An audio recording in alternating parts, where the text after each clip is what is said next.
नमस्कार साथियों। बिहार के नियोजित शिक्षकों के लिए सरकार ने जो विशिष्ट शिक्षक नियमावली का प्रारूप तैयार किया है वह बिहार के लाखों शिक्षकों के साथ धोखाधड़ी है। हम सब वर्षों से कार्य कर रहे हैं। हमारे शिक्षक विभिन्न परीक्षाएं यथा दक्षता, पात्रता, टीईटी उत्तीर्ण है।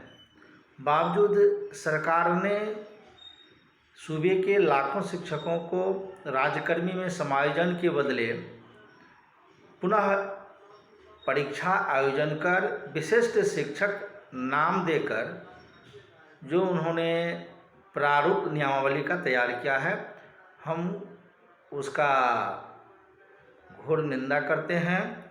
और सरकार जिस प्रकार से सूबे के शिक्षकों के ठगने की गुंजाइश पुनः प्रारंभ की है, बिहार राज्य प्रारंभिक शिक्षक संघ इसका पुरजोर विरोध करती है।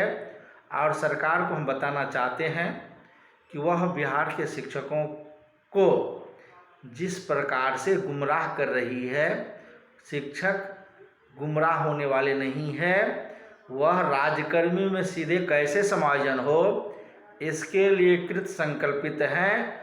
और बिहार राज्य प्रारंभिक शिक्षक संघ यह तय करती है, निर्धारित करती है कि बिहार के एक एक नियोजित शिक्षक प्रारंभिक, माध्यमिक, उच्चतर माध्यमिक एवं पुस्तकालय अध्यक्ष को सरकार बिना शर्त राज्यकर्मी में समायोजन करे।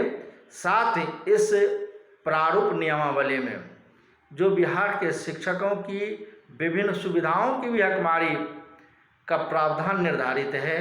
जो हमारे शिक्षक वर्षों से कार्य कर रहे हैं, उनकी सेवा के काल में जो प्रोन्नति होनी थी, सरकार ने उस प्रोन्नति को चाहे 8 वर्ष का हो, वेतन उन्नयन 12 वर्ष पर हो एवं प्रधानाध्यापक में प्रोन्नति होना था, सारे को उन्होंने ब्लॉक किया। यानी मुझे प्रोन्नति उस अवधि में नहीं दिया।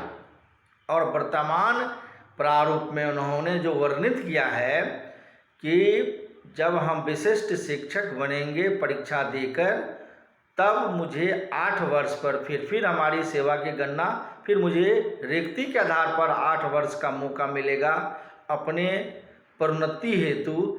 और इसमें सबसे जटिल बातें उन्होंने जो आज तक शिक्षकों को प्रोन्नति के लाभ देते हुए विद्यालय के प्रधानाध्यापक बनाने का जो अवसर रहा है, नियम रहा है, सरकार ने उन्हें समाप्त किया है इस प्रारूप नियमावली में।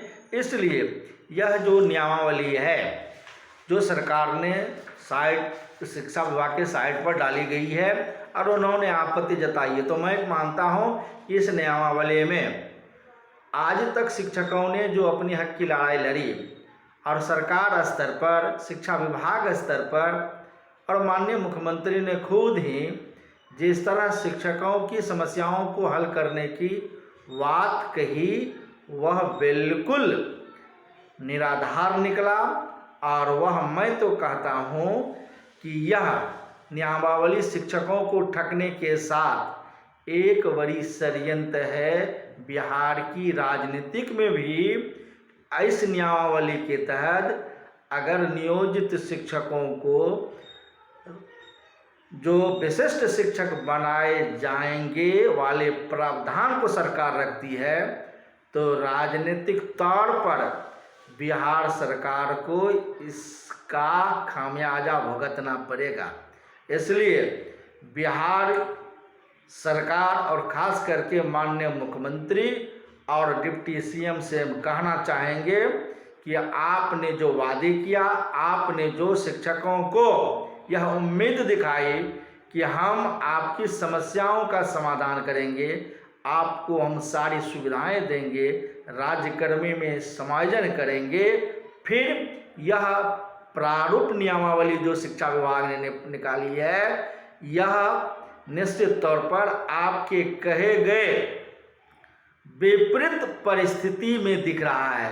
इसलिए हम आग्रह करेंगे कि ऐसे नियमावली को संशोधित करते हुए बिहार के लाखों नियोजित शिक्षकों को, पुस्तकालय अध्यक्ष को राज्यकर्मी में सीधा समायोजन करें, उसके लिए कोई क्राइटेरिया नहीं होनी चाहिए। वो वर्षों से काम कर रहे हैं, सेवा दे रहे हैं और वर्तमान स्थितियां में जो बिहार की शिक्षा व्यवस्थाओं को उसको सुदृढ़ करने में भी लगे हुए हैं और कर रहे हैं, क्योंकि शिक्षा विभाग द्वारा जो विभिन्न स्रोतों से, विभिन्न तरीकाओं से शिक्षा का मॉनिटरिंग की जा रही है शिक्षा व्यवस्थाओं की, उसमें बिहार के शिक्षकों ने इस बात का प्रमाणिक दिखाया है कि हम वो शिक्षक हैं, सरकार के कार्यों को बेहतर तरीका से करने में हम सक्षम हैं।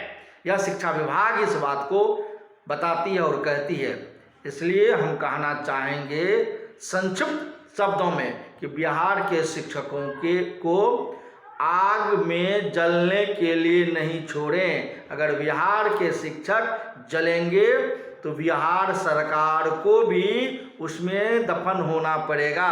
इसलिए वक्त है कि ऐसे प्रारूप नियमावली को रद्द करते हुए बिहार के शिक्षकों के लिए जो हमारा प्रोन्नति है, हमारी प्रियता है, हमारा वेतन है और राज्यकर्मी में कैसे समायोजन हो, इसकी व्यवस्था सुनिश्चित की जाए और इस तरह के नियमावली को रद्दी के टोकरी में डालते हुए इसको बिहार सरकार और बिहार के मुख्यमंत्री और शिक्षा मंत्री एवं डिप्टी सीएम कंसीडर करे।